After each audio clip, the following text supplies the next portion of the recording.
प्रसंगी प्राप्त स्थळी कीर्तन रूपी सेवेकरता निवडलेला अभंग महान भगवत भक्त देऊचे सुप्रसिद्ध साधू वैराग्याचे मूर्तिमंत पुतळे असणारे श्रीमंत श्री जगद्गुरु तुकोबाराय यांचा हा 4 चरणाचा अभंग सेवेकरता निवडलेला असून या अभंगातून जगद्गुरु तुकोबाराय संतांचा महिमा प्रतिपादन करतात। थोडं खाली येऊन सांगायचं झालं तर संत चरणाचा महिमा प्रतिपादन करतात। त्यापेक्षाही अजून थोडं खाली येऊन सांगायचं ठरलं तर संत चरण राजाचा महिमा प्रतिपादन करतात। विठ्ठल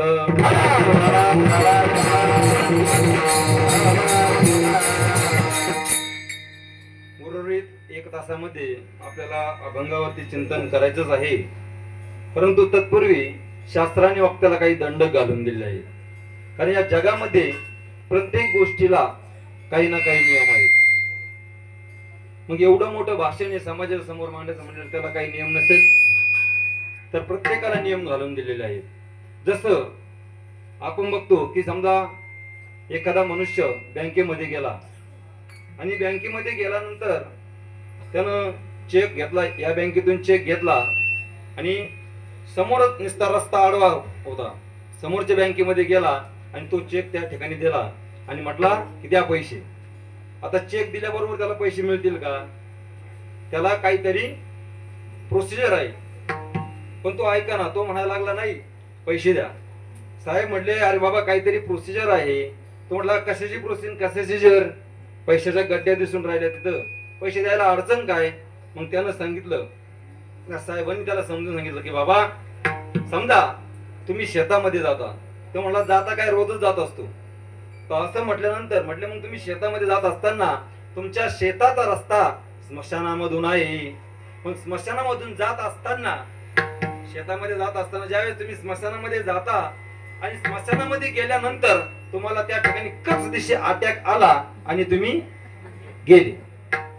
मग आता अटॅक आल्यानंतर त्या ठिकाणी ते गेल्यानंतर मग बाकीचे लोक जे घरचे आहेत ते म्हणतील का आता एवढ या ठिकाणी स्मशानातच गेले, मग आता घरी नेऊन परत कुटाणा करण्यापेक्षा इथली इथं फुकून टाका। विठ्ठल विठ्ठल असं व्यवहारामध्ये होत नाही।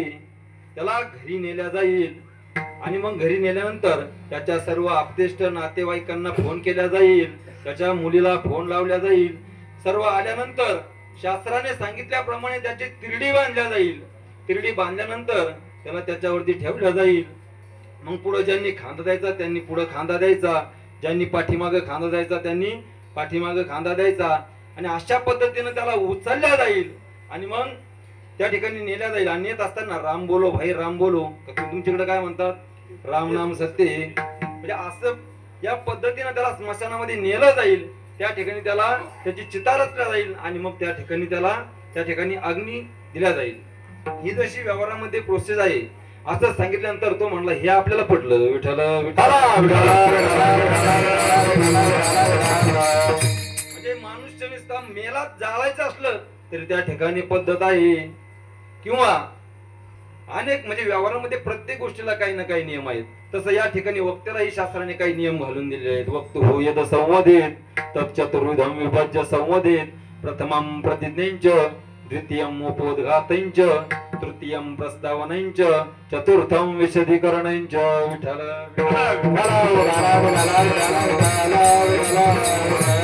त्यातील पहिला भाग सांगितला प्रतिज्ञा, म्हणजे अभंगामध्ये जे काही सांगितलेलं आहे ते एका वाक्यामध्ये प्रतिपादन करणं. उत्तर काले स्वकर्तव्य निर्देशत्वम, या असा प्रतिज्ञा म्हणजे उत्तर काळामध्ये जे काही आपल्याला अभंगावरती बोलायचं आहे ते एका वाक्यामध्ये प्रतिपादन करणं. मग आपण बघितलं की या अभंगातून जगद्गुरु तुकोबाराय संतांचा महिमा, संत चरणाचा महिमा किंवा संत चरण रजाचा महिमा प्रतिपादन करतात. याला म्हणायचं प्रतिज्ञा. माझी भाषा समजते ना? नाही तर काय, भाषा जर समजली नाही तर फार अवघड होत असतं, गोंधळ होत असतो. कारण मी काय बोलतोय हे तुम्हाला जर समजलं नाही तर फार मोठा गोंधळ होण्याची शक्यता आहे. काय झालं, कोरोनाच्या काळामध्ये आमच्या गावामध्ये एक आजी राहत होत्या. त्या आजींना मी म्हटलं, आजी आपल्या शेजारच्या काकूंना कोरोना झाला. काय म्हटलं मी? कोरोना झाला. कोरोना माहिती आहे सगळ्यांना? मग मी आजींना म्हटलं, आजी आपल्या शेजारच्या त्या बाईला कोरोना झाला असं म्हटलं तर आजी म्हटली, बाबा बरं झालं लग्न होऊन 10 वर्ष झाली त्याला काहीच नव्हतं. विठ्ठल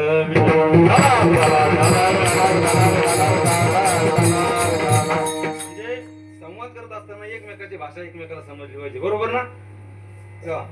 तर ही झाली प्रतिज्ञा.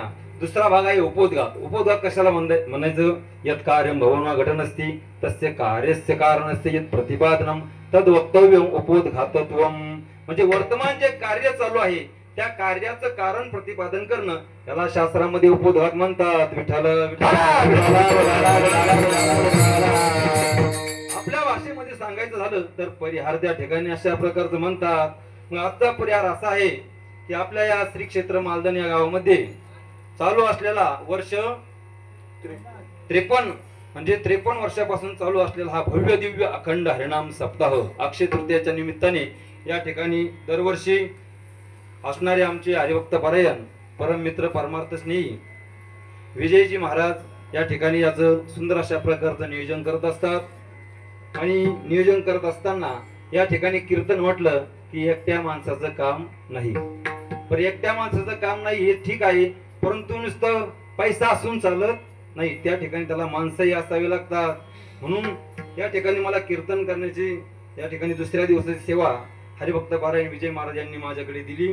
आणि मग कीर्तन म्हटलं म्हणजे एकट्याचा खेळ नव्हे, एकट्याचा खेळ म्हणून मेळ जमविला. म्हणून मला या ठिकाणी कीर्तनासाठी असणारे सर्व आमचे गायक गुणीजन मंडळी, या ठिकाणी मृदंगावरती असणारे श्री हरिभक्त पारायण आमच्याच गावचे संभाजी महाराज या ठिकाणी मृदंगावरती साथ करण्यासाठी मला हजर आहेत. या ठिकाणी हरिभक्त पारायण गौरव महाराज काळगावकर हे या ठिकाणी सुंदर अशा प्रकारचे मृदंगाची साथ देण्यासाठी उभे आहेत.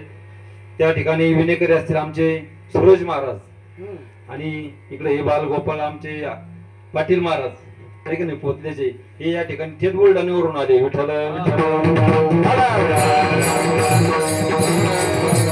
असणारे आमचे येळापूरकर ना, पनुमरे पनुमरेकर सातारकर, त्या ठिकाणी आमचे असणारे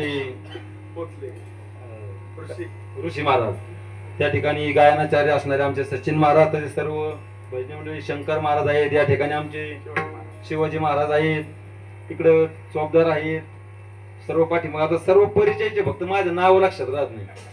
इकडे असणारे आमचे नथुराम महाराज, आमचा फार जुना परिचय आहे. या ठिकाणी आमचे पुजारी महाराज आहेत, या ठिकाणी हे महाराज आहेत, आमचे सपकाळ महाराज हे का नाही, सर्वजण या ठिकाणी सुंदर अशा प्रकारच्या साथीसाठी मला या ठिकाणी हजर आहेत.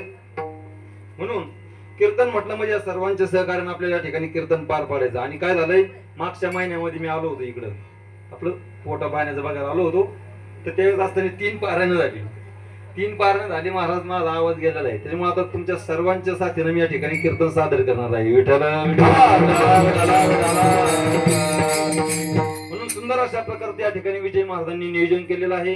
त्या ठिकाणी असणारे सर्व त्यांचे सपकाळ परिवार असेल किंवा सर्व ग्रामस्थ असतील, सर्व जण वेगवेगळ्या देणगीच्या स्वरूपानं म्हणा किंवा काही काम करण्याच्या स्वरूपानं प्रत्येक वेगवेगळ्या पद्धतीने या ठिकाणी सामील होत असतात आणि सुंदर अशा प्रकारचा अखंड हरिनाम सप्त या ठिकाणी सादर करत असतात. हे सर्व पाहून मला फक्त एकच म्हणणं वाटतं, धन्य त्याची माता, धन्य त्याचा पिता, धन्य त्याची माता, धन्य त्याची माता, धन्य त्याची माता, धन्य त्याची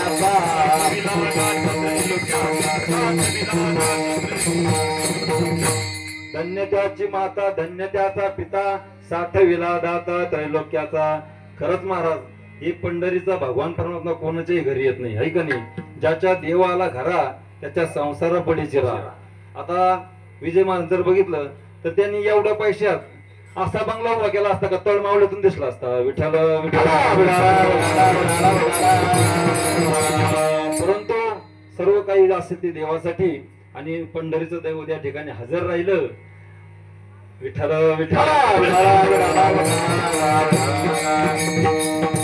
म्हणून मी त्यांना धन्यवाद देतो.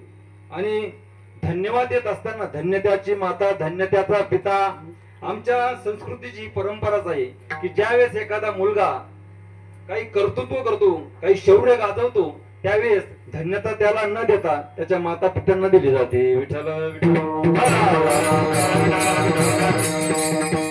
एक रामायणामधला प्रसंग आहे बघा. सर्व रामायण घडलं आणि रामायण घडल्यानंतर ज्यावेळेस प्रभू रामचंद्र अंजनी मातेकडे आले. आता अंजनी मातेकडे आल्यानंतर ते सर्व हनुमानाचे सर्व जे काही शौर्य आहे, जे काही शूरवीरपणा आहे, सर्व हनुमंताचे गुणगान अंजनी मातेच्या समोर वर्णन करायला लागले. कारण रामायणामध्ये जर बघितलं तर हनुमंत राया जर वजा केले तर रामायण शून्य आहे. विठ्ठल मला सांगा, फुल कोणी बांधला? वानरसेनेने, बरोबर. म्हणजे हनुमंतरायाने त्याचं अध्यक्षपद स्वीकारलं होतं. फुल हनुमंतरायांनी बांधला. लंकेचं शोधन कोणी केलं? हनुमंतरायांनी. त्यानंतर लंका जाळली कोणी? हनुमंतरायांनी. म्हणजे सर्व ज्या काही गोष्टी आहेत त्या हनुमंतरायांनी केल्या आणि हे सगळं प्रभू रामचंद्र अंजनी मातेच्या समोर सांगत होते. तर सांगत असताना एवढं मुलाचं कौतुक करते, समोरची व्यक्ती करते आणि तरी आईची मनाशी प्रकारची खाली. रामचंद्र प्रभूंना वाटलं आपला रॉंग नंबर लागला का काय, ह्या हनुमंतरायाच्या चुलती येत नाही ना, चुलती. प्रभू रामचंद्र म्हटले हनुमंतरायाची चुलती तर नाही ना, एवढं सांगतो तरी यांची नजर वर व्हायला तयार नाही. त्यावेळेस सर्व ऐकून झालं आणि मग अंजनी मातेनं सांगितलं. अंजनी मातेनं काय केलं, आपल्या स्तनाची धार, आपल्या दुधाची धार एका डोंगराकडे पिळली आणि गुरुदेव पुरुषोत्तमजी महाराज बावस्कर सांगत असतात की वक्ते बाबा सांगायचे की त्या धारीनं त्या डोंगराला एवढं छिद्र पडलं की त्याच्यातून आता ट्रॅक्टर जाते. विठ्ठल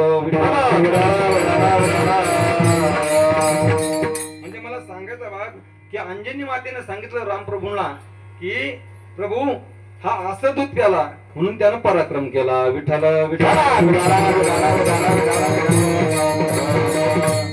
तेव्हापासून आमच्या संस्कृती प्रथा आहे की एखाद्या मुलानं काही कर्तृत्व केलं की धन्यता त्याला न देता त्याच्या माता पित्याला. विठ्ठल म्हणून या ठिकाणी सुंदर अशा प्रकारचं नियोजन केलेलं आहे. या अभंगातून जगद्गुरु तुकोबाराय संतांचा महिमा प्रतिपादन करतात. आता महिमा कशाला म्हणायचं? कार्य कारण भाव विनायन संघटते तद महिमा. म्हणजे कारणाशिवाय जी घटना घडते त्याला काय म्हणायचं? महिमा. काही कारणाशिवाय जी घटना घडते, आपल्याला जर भाषेत सांगायचं म्हणलं तर याच महिम्याला आपण चमत्कार या नावाने संबोधतो. विठ्ठल आता पीटी मास्तर मला सांगा, समजा या ठिकाणी एखादा बारीक मुलगा आला, छोटा मुलगा, आणि त्याच्या नाकातून शेंबूड यायला लागला, याला काही चमत्कार वगैरे म्हणू का आपण? किंवा एखाद्याच्या कानातून मळ यायला लागला, त्याला काही चमत्कार वगैरे म्हणू का? नाही. कारण शिवाय जी घटना घडते त्याला काय म्हणतात, महिमा म्हणतात. मग आता नाकातून जरी शेंबूड आला तर त्याला काहीतरी कारण आहे. थंडीचा दिवस आहे, अवयवांची जी जाडी असते ती वितळल्या गेली आणि मग ते नाकातून पाणी गळायला लागलं, त्याला शेंबूड असे म्हणतात. मग आता नाकातून शेंबूड आल्यानंतर त्याला आपण चमत्कार महिमा काही म्हणत नाही, बरोबर. कानातून मळ आल्यानंतर त्याला चमत्कार म्हणता येत नाही, पण कानातून शेंबूड आला आता चमत्कार. विठ्ठल विठ्ठल.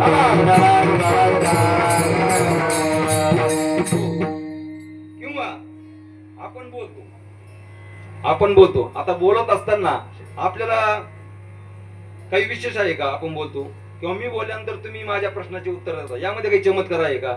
नाही. कारण आपल्या उदरामध्ये जो वायू असतो तो वायू बाहेर पडतो आणि बाहेर पडल्यानंतर तो आपल्या पडजिभेला विशिष्ट आकाराने वळवतो आणि त्या पद्धतीने जो आपल्या मुखामध्ये येऊन आदळतो त्या पद्धतीने शब्द त्या ठिकाणी निर्माण होतात, स्वर निर्माण होतात. तो कंठावरती येऊन आदळला की कंठ स्वर निर्माण होतात, क ख ग ग, आहे का नाही. तो दातावर जर येऊन आदळला तर दंत्य स्वर त्या ठिकाणी निर्माण होतात. तो टाळूवरती येऊन आदळल्यानंतर त्या ठिकाणी तालव्य स्वर निर्माण होतात. त्या ठिकाणी तो जीभ समजा उच्चारत असताना अशी पालथी पडायला लागली तर त्याला मूर्धन्य स्वर अशा प्रकारचे त्या ठिकाणी म्हणतात. म्हणजे जसा वायू ज्या पद्धतीने आपल्या मुखामध्ये येऊन आदळेल त्याप्रमाणे स्वर निर्माण. यामध्ये काही विशेष नाही, परंतु ज्याच्याकडे या पद्धती कुठलीच सामुग्री नाही. ज्ञानोबारायांनी रेडा बोलवला आपल्याला सर्वांना माहिती आहे, परंतु ज्ञानोबारायांनी रेडा बोलवला याला जास्त महत्व का? कारण जी पडजीभ आपल्या गळ्यामध्ये असते ना ती रेड्याच्या ठिकाणी ती पडजीभच नाही. विठ्ठल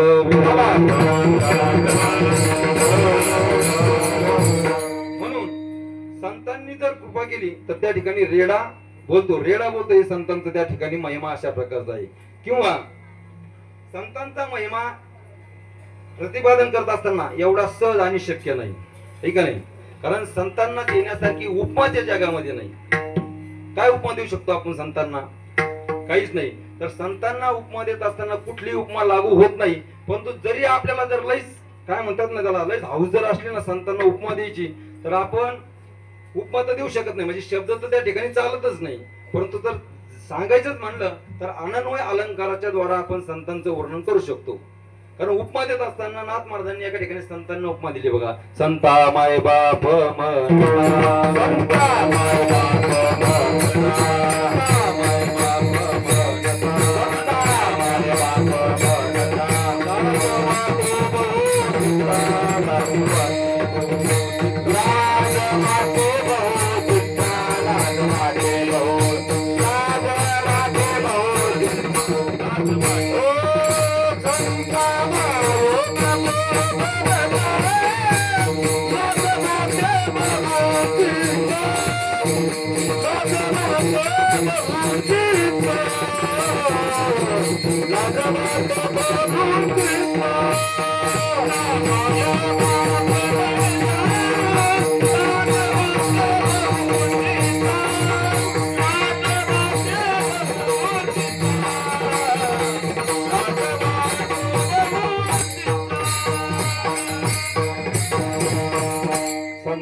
लाजवाटे बहुचित्ता. संतांचा महिमा आपण वर्णन करू शकत नाही. आमचे नामदेव महाराज तर एका ठिकाणी म्हणतात पाहुणा घालवेल पालन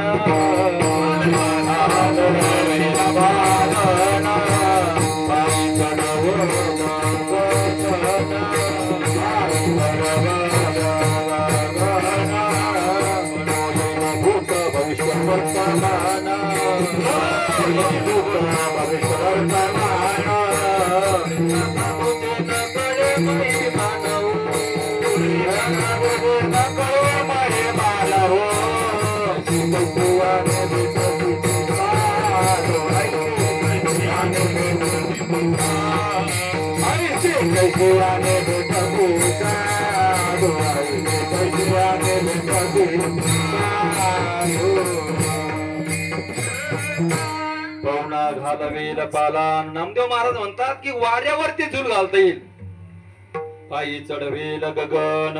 जसं आपण जिन्यानं पायऱ्या चढतो त्या पद्धतीनं आपल्याला गगन चढता येईल, म्हणजे आकाशामध्ये चढता येईल. भूतकाळ कळण, भविष्यकाळ कळण, वर्तमान काळ कळण, परंतु त्या साधूचे न कळे महिमा न हो. या सर्व गोष्टी करता येतील, परंतु त्या संतांचं महिमान कळणार नाही. कारण बघा, संतांचा महिमा हा देवापेक्षाही संत श्रेष्ठ अशा प्रकारचे आहेत. कुठल्याही बाबतीत विचार करा, सर्व शक्तिमत्ता, भगवान सर्व शक्तिमान आहे ठीक आहे, परंतु संत त्याच्यापेक्षाही सर्व शक्तिमान आहेत. देव जर सर्वज्ञ आहे तर संत भगवंतापेक्षाही सर्वज्ञ अशा प्रकारचे आहेत. या ठिकाणी जसं तुम्ही म्हणता ना, भगवंतापेक्षाही संत श्रेष्ठ आहेत, हो आहेत. जसं शाळेमध्ये समजा 2 मुलांना 100 मार्क पडले, 100% पडले. आता 1 नंबर द्यायचा कोणाला, पहिला नंबर द्यायचा कोणाला? दोघांना जर सारखी टक्केवारी पडली तर पहिला नंबर देणार कोणाला? तर मग त्या ठिकाणी काय करतात, त्या शाळेचे जे सर आहेत ना, ते त्या ठिकाणी अशा चिठ्ठ्या टाकतात आणि मग चिठ्ठी टाकल्यानंतर ज्याचं नाव निघेल त्याचा पहिला नंबर. पण आता दुसऱ्याला जर नाही नंबर द्यावा तर ते सरला दगड हातात घेतोय, का नाही? म्हणजे त्या ठिकाणी समान न्याय द्यायला पाहिजे. मग सर काय करतात, त्या ठिकाणी एकाला A ग्रेड आणि एकाला B ग्रेड त्या ठिकाणी देतात. मग तसं आमचे संतही शक्तिमान आहेत, भगवंतही शक्तिमान आहे. संत सर्वज्ञ आहेत, भगवंतही सर्वज्ञ आहे. मग या ठिकाणी आता याला A ग्रेड द्यायचा कोणाला आणि B ग्रेड द्यायचा कोणाला? तर या ठिकाणी A ग्रेड संतांना द्यायचा आणि B ग्रेड देवाला द्यायचा. विठ्ठल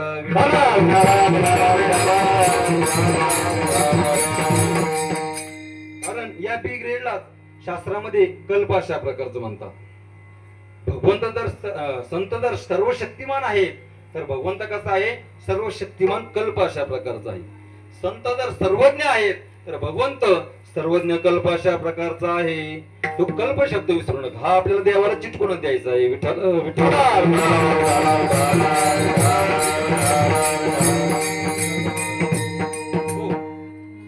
म्हणजे भगवंतापेक्षा संत श्रेष्ठ अशा प्रकारचे आहेत. कुठल्याही बाबतीत विचार करा, गीतेमध्ये वर्णन करत असताना असं म्हणतात की मुखम करोति वाचालम पंगुम लंघयते गिरिम यत्कृपा तमम वंदे परमानंद माधवम. भगवंताने जर मुख्यावरती कृपा केली तर मुका बोलू शकतो. आमच्या संतांनी जरी कृपा केली तरी ही मुका बोलू शकतो. मी माझ्या पदरचं बोलत नाही. ज्ञानोबराया ज्ञानेश्वरी मध्ये सांगतात की आपुल्या स्नेहा ते वागेश्वरी, जरी मुकया ते अंगीकारी, तो वाचस्पतीचे निकरी प्रबंध होडा. विठ्ठल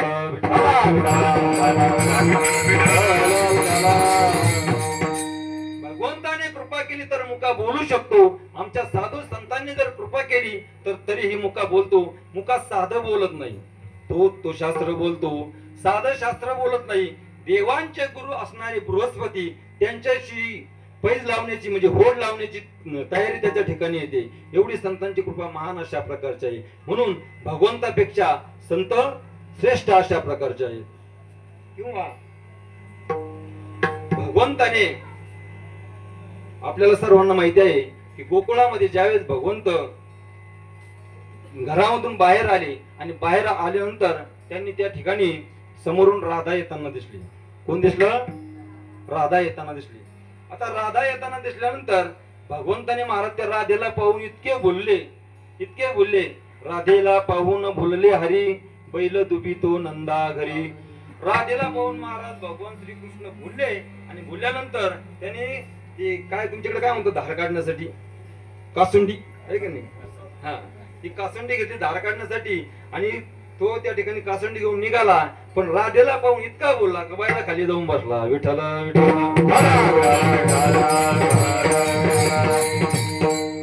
राधेला पाहून बोलले हरी बैल तू भीतो नंदागरी. म्हणजे राधेला पाहून बोलल्यानंतर त्या भगवंताने त्या ठिकाणी बैलाच्या कासेतून दूध काढलं. बरोबर, म्हणजे भगवंतामध्ये किती शक्ती आहे की बैलाच्या कासेतून त्या ठिकाणी भगवंताने दूध काढलं. या आमच्या संतांकडे येलेश्वराची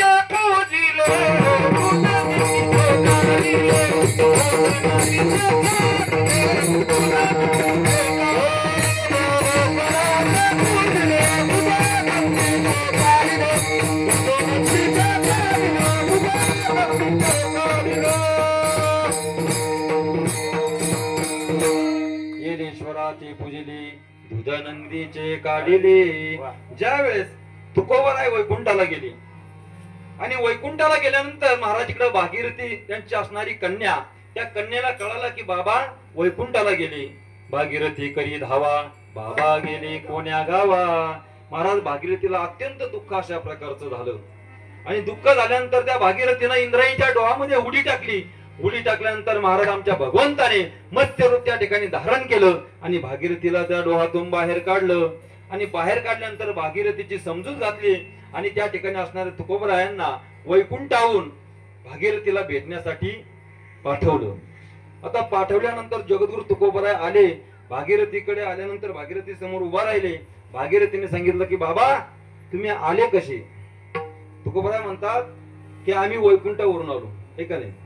आम्ही वैकुंठावरून आलो भारती भारताची. आम्ही वैकुंठावरून आलो भारती भारताची.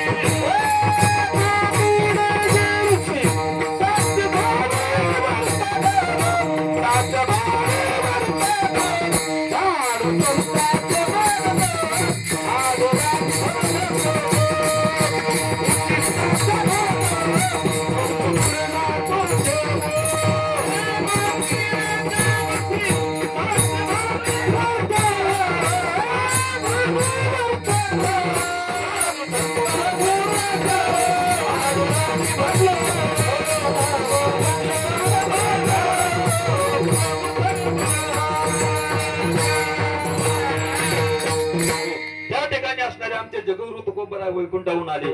भागीरथीने सांगितलं की बाबा तुम्ही वैकुंठाहून आले कशी नेमकं?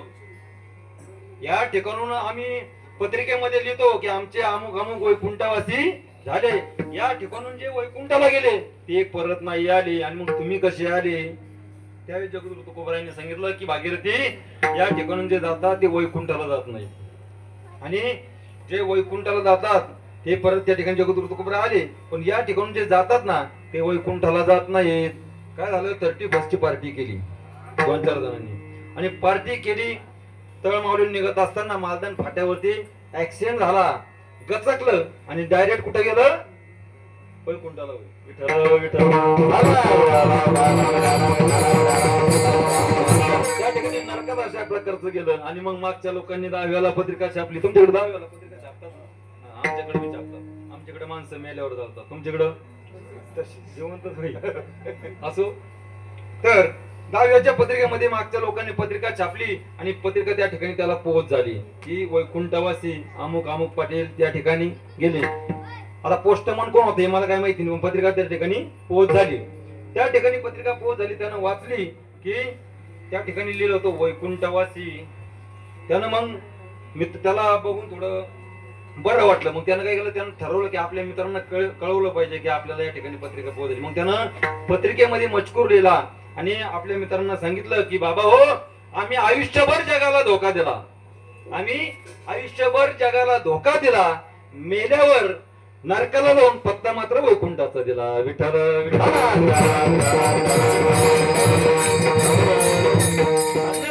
जगद्गुरु तुकोबराय वैकुंठाहून त्या ठिकाणी भागीरथीला भेटण्यासाठी आले. आता भेटण्यासाठी आल्यानंतर भागीरथी म्हटली बाबा तुम्हाला मी खायला काय करू? त्यावेळी तुकोबराय म्हटले भागीरथी काही मॅगी बिगी असलं तर बघ. आहे का नाही? मॅगी त्या काळात नव्हतं तर घरोघरी काय असायचं? शेवया अशा प्रकारच्या असायच्या. आणि मग शेवया अशा असणाऱ्या भागीरथीनं त्या टाकल्या. पण आता शेवया खाण्याचा आनंद कशात आहे? ते खाण्यासाठी काय पाहिजे? दूध पाहिजे. बरोबर. आणखीन काय पाहिजे? तूप. बरोबर. काजू बदाम विठ्ठल विठ्ठल.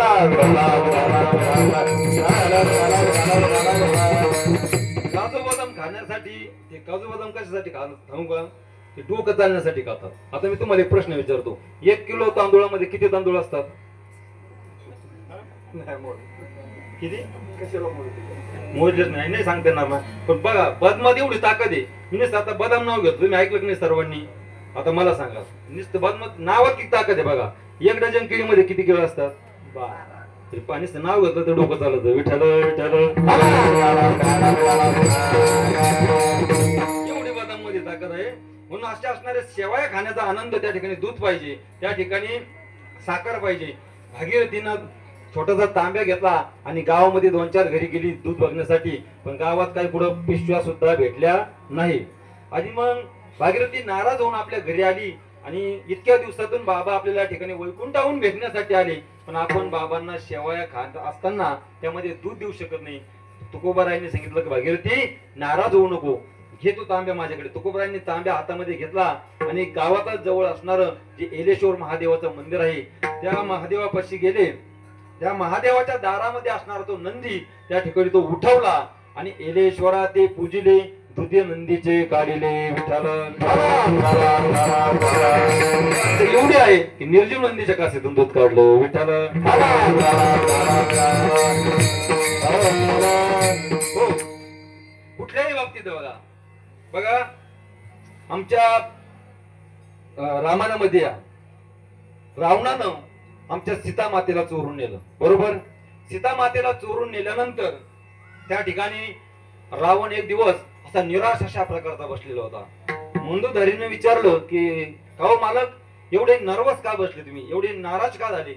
त्यावेळेस रावणाने सांगितलं की मंदोदरी, मी अनेक उपाय करून बघितले पण मला सीता वश होत नाही.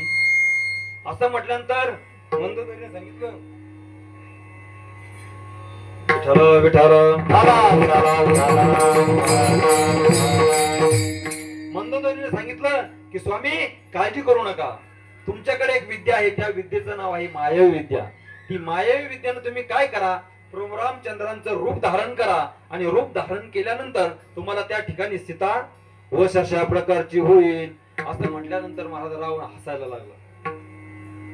मंदोदरीने विचारलं स्वामी मी तुम्हाला उपाय सांगते आणि तुम्ही माझा उपहास करता.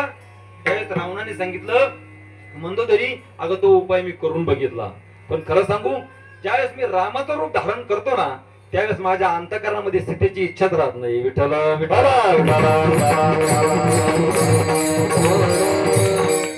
म्हणजे भगवान परमात्म्याचं रूप धारण केलं तर अंतःकरणामध्ये सीतेची इच्छा राहत नाही. या आता आमच्या संतांच्या जीवनामध्ये 1936 ते 1940 या कालामध्ये एक चित्रपट प्रसिद्ध झाला. त्या चित्रपटाचं नाव आहे संत तुकाराम. त्या चित्रपटाची भूमिका सादर करणारे नट जे हिरो ते आहेत आमचे विष्णुपंत पागनीस. काय झालं, विष्णुपंत पागनीसांनी त्या चित्रपटामध्ये तुकोबारायांची भूमिका सादर अशा प्रकारची केलेली आहे. आणि मग ती भूमिका ज्यावेळी त्यांच्याकडे आली त्यांनी समग्र गाथेचा अभ्यास केला.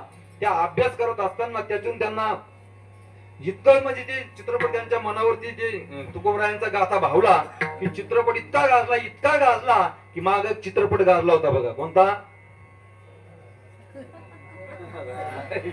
लगा हो, मला वाटलं छावा म्हणता. विठ्ठल विठ्ठल. काय आता लोक काय सवय आहे का नाही. तर सायराट तर सायराट तो पिक्चर एवढा गाजला, त्याच्यापेक्षा हा चित्रपट गाजला त्या काळामध्ये. किती 1936 ते 1940 या कालावधीमध्ये एवढा चित्रपट गाजला. आणि मग गाजल्यानंतर त्या असणारा तो डायरेक्टर विष्णुपंत पागनीसांकडे आला आणि काही रक्कम पागनीसांना त्या ठिकाणी देऊ लागला. आता रक्कम देऊ लागल्यानंतर पागनीसांनी सांगितलं की मला पैसे नको. डायरेक्टरला वाटलं हा चित्रपट एवढा गाजला, आताच्या चित्रपटानं 100 कोटी कमवले, या चित्रपटानं 150 कोटी कमवले. मग हे जादा पैसे पाहून या पागनीसांच्या तोंडाला काही पाणी तर सुटलं नाही ना. पाणी सुटलं असेल म्हणून त्यानं सांगितलं की पागनीस तुम्ही नाराज होऊ नका, वाटलं तर मी अजून रक्कम तुम्हाला देतो, परंतु तुम्ही नाराज होऊ नका, हे पैसे तुम्ही त्या ठिकाणी घ्या. असं म्हटल्यानंतर त्यानं वाढून पैसे देण्यासाठी तो देऊ लागला. त्यावेळेस पागनीसांनी सांगितलं की मला पैसे नको. आणि मग का नको, तर ज्यावेळेस समग्र गाथेचा अभ्यास केला तुकोबारायांचं वैराग्य आमच्या विष्णुपंत पागनीसांमध्ये एवढं उतरलं की त्यांनी जो संत तुकाराम महाराजांचा जो काय म्हणतात त्याला भूमिका निभावत असताना जो तुकोबारायांचा ड्रेस त्यांनी अंगावरती घातला तो उभ्या आयुष्यात उतरवला नाही.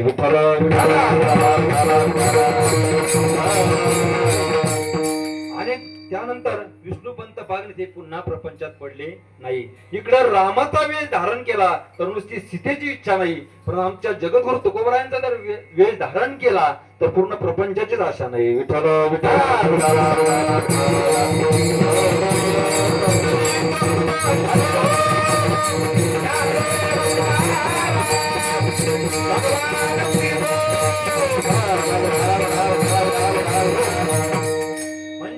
आमचे संत आता आपल्या मूळ मुद्द्यावर या. आमचे संत भगवंतापेक्षाही सर्व शक्तिमान अशा प्रकारचे आहेत. संतांचा महिमा आगाध अशा प्रकारचा आहे का नाही. मग संतांना आता संतांचा महिमा आपण वर्णन करू शकत नाही, म्हणजे त्या ठिकाणी कुठलीही उपमा अशा प्रकारची आपण संतांना देऊ शकत नाही.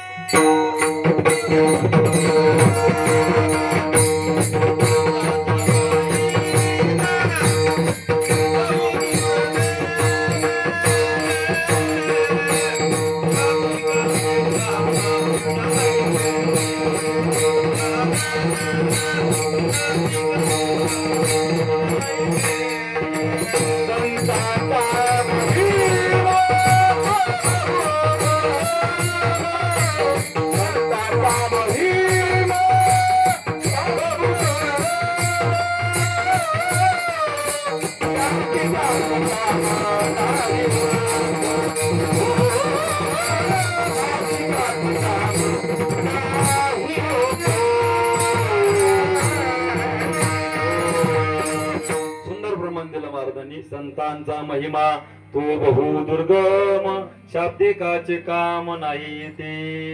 संतांचा महिमा अत्यंत दुर्गम. आता दूर म्हणजे नाही आणि गम म्हणजे कळणं. म्हणजे संतांचा महिमा कळत तर नाही, त्या ठिकाणी वर्णन काय करू शकणार. अत्यंत दुर्गम अशा प्रकारचा आहे संतांचा महिमा. परंतु आमच्या ज्ञानोबरायांनी सांगितलं की जर संतांना उपमा द्यायच्या असेल, त्या ठिकाणी ज्यावेळेस उपमा विपमा काही चालत नाही, त्या ठिकाणी अनन्वय अलंकाराच्या द्वारा आपण त्या ठिकाणी संतांना त्या ठिकाणी उपमा देऊ शकतो. आमच्या ज्ञानोबरायांनी प्रसादानामध्ये संतांना काही उपमा दिल्या आहेत पहा. चला कल्पतरुचे आरव, चेतना चिंतामणीचे गाव, बोलते जर्णव पियुषांचे. चला कल्पतरुचे आरव. ज्ञानोबराय म्हणतात की आमचे संत कसे आहेत, कल्पतरू आहेत. काय असतं बघा, तुमच्याकडे बाज आहे का? बाज आपण झोपतो त्या बाजीवर, बाजी असतात ना, खाट खाट. तुमच्याकडे बाज म्हणतात का? खाट म्हणतात. बरं, आमच्याकडे बाज म्हणतात. लाकडी असते ती. हा बाज. त्या बाजेला उभे असतात त्याला काय म्हणतात? बाजेचे पाय. पाय. आणि आडवे असतात त्याला काय म्हणतात? आडवी माचे. तुमच्याकडे काय म्हणतात? उभ्या पायामध्ये ते असे छिद्र पाडून त्यात ओढले असतात, हा त्याला माचा अशा प्रकारे. माचा. हा माचे. तर त्या बाजेत असं असतं. संतांना उपमा देत असताना आमच्या ज्ञानोबरायांनी काही ठिकाणी कशा उपमा दिल्या त्याचं मला वर्णन करायचंय, म्हणून मला या बाजेचा दृष्टांत द्यायचा आहे. आता तो मला बाजच कळना. मला असं वाटू राहिलं आता आपलं बाजूला जाऊन बाज घेऊन पडावं.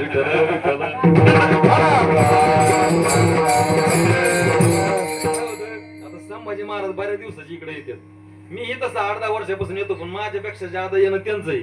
त्यांना अजून भाषा समजा, मला 10 वर्षात काय कळायची. विठ्ठल काय होतं आता तुमच्या भाषेत आमच्या भाषेत बराचसा बदल होतो, आहे का नाही. आमच्या इकडे थोडं म्हणतात, तुमच्याकडे वाईज म्हणतात, आहे का नाही. आमच्याकडे म्हणतात लय झंझट मागं लागली, तुमच्या लोंबळा मागं लागलं. विठ्ठल विठ्ठल.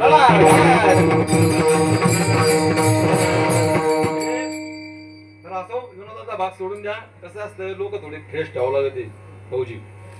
काय होतं नाही तर मग ते असे झोपले का, त्यांना भजन करा तरी म्हटलं ना आपण नका, रामकृष्ण हरी रामकृष्ण हरी रामकृष्ण हरी, असं तरी अवघड परिस्थिती. तर काय चालू होतं आपलं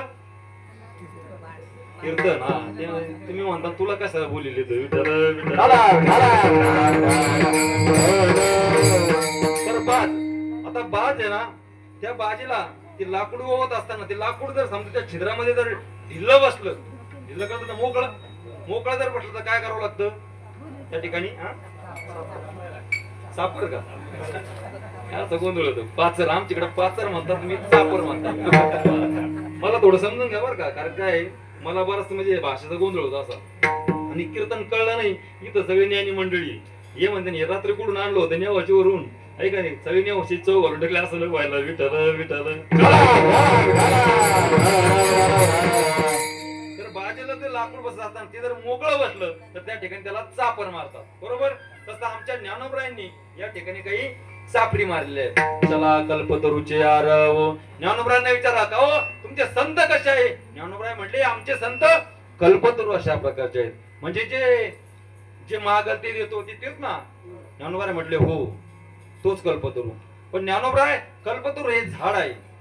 मग आता मला सांगा झाडाकडे आपल्याला जावं लागतं का झाड आपल्याकडे येतं?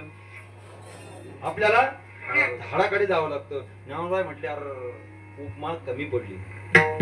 मग ज्ञानोबाईंनी त्या ठिकाणी पाचर मारून दिली. चला कल्पतरूचे आरव. एक कल्पतरू आहेत पण कसे? 7 कल्पतरू आहेत. विठ्ठल विठ्ठल. पुढे सांगितलं की चेतना चिंतामणीचे गाव. आमचे संत चिंतामणी आहेत. म्हणजे चिंतामणी तोच ना तो दगड आहे का नाही, जो मागितला तो देतो. समजा सगळे मागितले तेच देतात, पण चिंतामणी नावाचं काय आहे? दगड अशा प्रकारचा आहे. मग तुमचे संत दगडासारखे आहेत का? म्हणजे काही काही दगड असतात ना गोल गोल, काही काही कंगोरे निघलेले, असे कोपरे कापरे निघले की नाही? काही काही संत असे कोपरे कापरे निघलेले का? ज्ञानोबा म्हणले अरे उपमा कमी पडली. मग त्यांनी सांगितलं चेतना चिंतामणीचे गाव. चिंतामणी आहेत परंतु चेतन अशा प्रकारचे चिंतामणी आहेत. विठ्ठल विठ्ठल.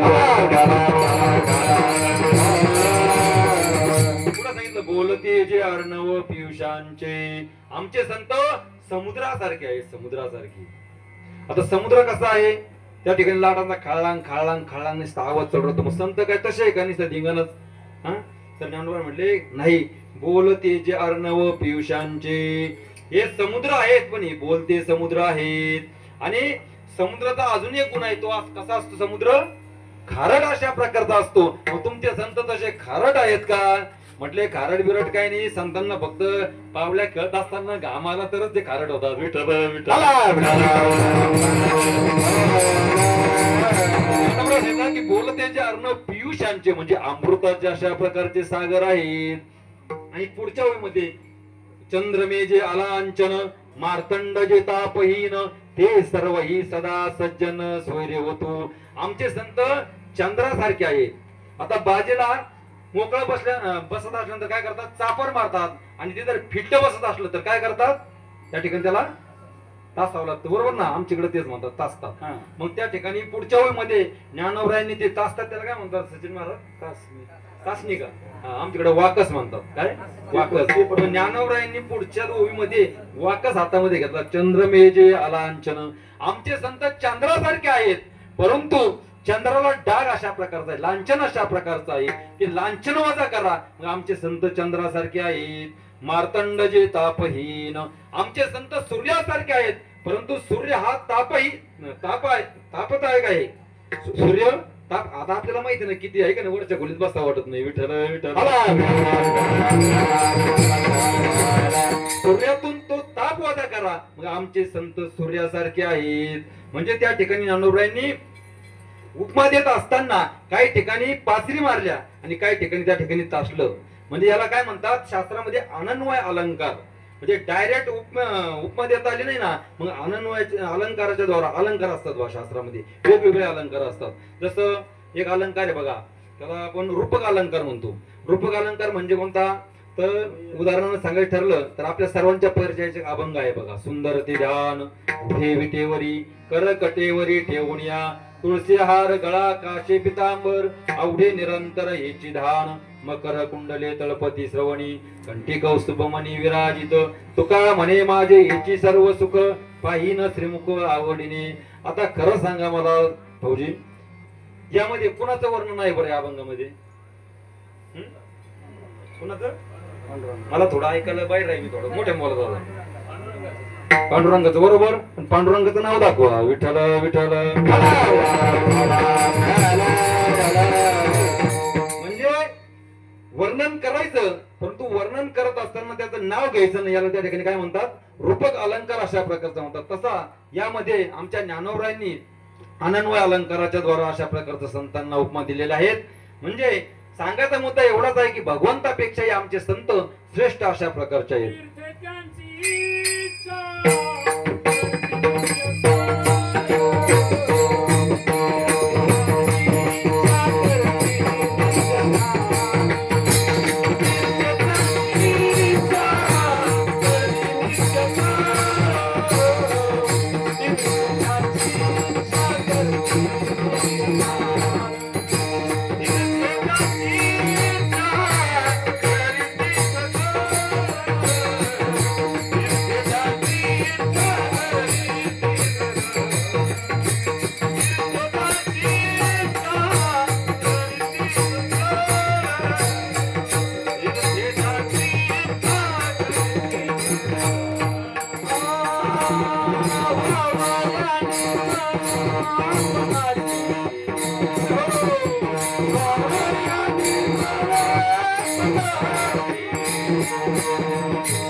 उचलल्यानंतर कोणी काठ्या लावल्या, कोणी डोकं लावलं आहे का नाही. आपल्याला नको ते डोकं लावायची सवय झाली. आणि मग बऱ्याच जणांनी डोके लावले. आणि मग काहींनी विचार केला की देवा अरे ती कणगुळी तरी कशाला लावतो, कशाला एवढं तरी ओझ घेतो आहे का नाही. पण कृष्णाने सांगितलं मग करू का खाली. कृष्णाने थोडी करंगळी ढिल्ली केली. आणि ढिल्ली केल्यानंतर मग सर्वांना माहिती आहे इतिहास की त्या ठिकाणी ज्यांनी काठ्या लावल्या होत्या त्यांच्या काठ्या मोडल्या. ज्यांनी डोके लावले होते ते फुटभर खाली गेले. विठ्ठल विठ्ठल. तर आपल्याला भगवंत दिसला त्या ठिकाणी करंगळ पर्वत उचललेला. परंतु ध्यानात ठेवा तो पोंगा पंडित आपल्याला दिसला परंतु डोंगर भगवंताने उचलला नाही. काय झालं बघा, ज्यावेळेस पर्वताखाली सर्व गोकुळातली जनता येऊन उभी राहिली, बसली. आणि बसल्यानंतर एका म्हाताऱ्याच्या लक्षात आलं की या ठिकाणी भगवान श्रीकृष्णाच्या समोर राधा उभी आहे. काय म्हटले, राधा उभी आहे. आणि मग आता सर्व गोकुळवासियांना राधा आणि कृष्णाचं नातं माहिती होतं ऐका नाही. जर समजा कदाचित राधेला पाहून जर कृष्ण भान विसरला आणि कृष्ण जर म्हणला की राधा इकडे, महाराज आपली चटणीच होईल ऐका नाही. खरंच अशा प्रकारचं त्या ठिकाणी होईल. आणि बरं जाऊ द्या कृष्ण भानावर आहे. पण समजा राधेनं जर भान विसरली आणि राधा जर कृष्णाला म्हणली की कृष्णा इकडे, मग आपल्याला माहिती आहे भगवंत भक्तासाठी टपक्यान धावत जातो. जर असं झालं तर त्या ठिकाणी आपलं भय झाल्याशिवाय राहणार नाही. आणि मग महाराज एका म्हाताऱ्याने सांगितलं की राधा एवढी छोटीशी त्या ठिकाणी उभी आहे. म्हटले त्या राधेला बाजूला घ्या. तथाप सारथी सती त्या राधेला बाजूला घ्यायला लागले. आणि बाजूला घेत असताना महाराज जशी जशी राधा बाजूला घ्यायला लागले तसा तसा पर्वत खाली यायला लागला. म्हणजे भगवंत शक्तिमान आहे, भगवंत शाक्त आहे. भगवंत जर शाक्त आहे तर आमचे संत त्या ठिकाणी त्या भगवंताची शक्ती अशा प्रकारची आहे. विठ्ठल विठ्ठल. भगवंत जर शक्तिमान आहे तर संत त्याची त्या ठिकाणी शक्ती आहे. मग मला सांगा राधा बाजूला घ्यायला लागल्यानंतर जसा पर्वत खाली खाली येत होता, मग याच्यातून मला एक सांगा आता, डोंगर भगवंताने उचलला का राधेने उचलला? हा बरोबर. म्हणजे या ठिकाणी सिद्ध झालं की आमचे संत भगवंतापेक्षाही सर्व शक्तिमान आहेत. विठ्ठल विठ्ठल.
चरण रज लागता सहज वासनेचे बीज जळून जाय.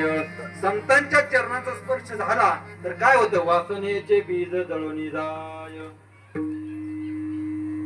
तर त्या ठिकाणी संतांच्या चरणाचा जर स्पर्श झाला तर वासनेचं बीज जळून जातं. म्हणजे काय होतं तर आपल्या जीवनामध्ये असणारी अविद्या जी आहे त्याचा नाश होतो आणि आत्यंतिक दुःखाची निवृत्ती अशा प्रकारची होते. आणि इकडे भगवंताच्या जर चरणाचा विचार केला तर अहिलेचा उद्धार होतो. तुम्ही म्हणतात महाराज हे सम झालं ना, आहे का नाही? इकडे संतांच्या चरणाचा स्पर्श झाला तर याचं उत्तर असं आहे की अहिलेचा उद्धार आपल्याला दिसतो भगवंताने केलेला, पण अहिलेचा उद्धार प्रभू रामचंद्रांनी केला नाही. कारण त्याचं उत्तर असं आहे बघा, त्या अहिलेला शाप होता गौतमांचा की तो त्या ठिकाणी शिळा होऊन पडशील. परंतु अहिलेनं सांगितलं की प्रभू स्वामी माझ्याकडून चूक झाली, मी त्या ठिकाणी उशाप द्या. आणि उशाप मागितल्यानंतर गौतमांनी त्या अहिलेला उशाप दिला की या ठिकाणी या जंगलामध्ये प्रभू रामचंद्र येतील. कारण त्या जंगलाला एक शाप होता की या जंगलामध्ये कुठलाही किडू पशु पक्षी कोणी या ठिकाणी येणार नाही. कारण की माझी अहिल्या त्या ठिकाणी शिळा होऊन पडलेले आहे आणि या ठिकाणी पक्षी वगैरे जर आले तर ते घाण करतील आणि माझ्या अहिलेला त्रास होईल. म्हणून त्या ठिकाणी गौतमांनी त्या वनालाच शाप दिलेला होता, त्या जंगलाला, या ठिकाणी कोणी अशा प्रकारचं येणार नाही. परंतु ज्यावेळेस अहिल्याने उशाप मागितला त्यावेळेस त्यांनी उशाप दिला की या ठिकाणी प्रभू रामचंद्र येतील आणि तुझा त्या ठिकाणी उद्धार करतील. आणि मग ते भजन करत असताना जे तुम्ही आम्हाला जे साधन सांगितलंय भगवंताच्या नामस्मरणाचं, संतांच्या नामस्मरणाचं, कारण की संत आणि भगवंत हे दोन नाही, देवते संत निमित्त त्या प्रतिमा. म्हणून त्या ठिकाणी आम्ही भजन करू, ते खूप सुंदर अशा प्रकारचं सोपं साधन आहे. पण मग हे साधन आम्ही करू, सांगा ना आम्हाला याच्यासाठी काय पाहिजे. तुकाराम महाराज म्हणजे साधन खूप सोपं आहे, परंतु त्याला काही पूर्वजन्मीचं थोडं पुण्य लागत अशा प्रकारचं असतं. हेच महाराज अभंगाच्या शेवटच्या चरणात सांगा.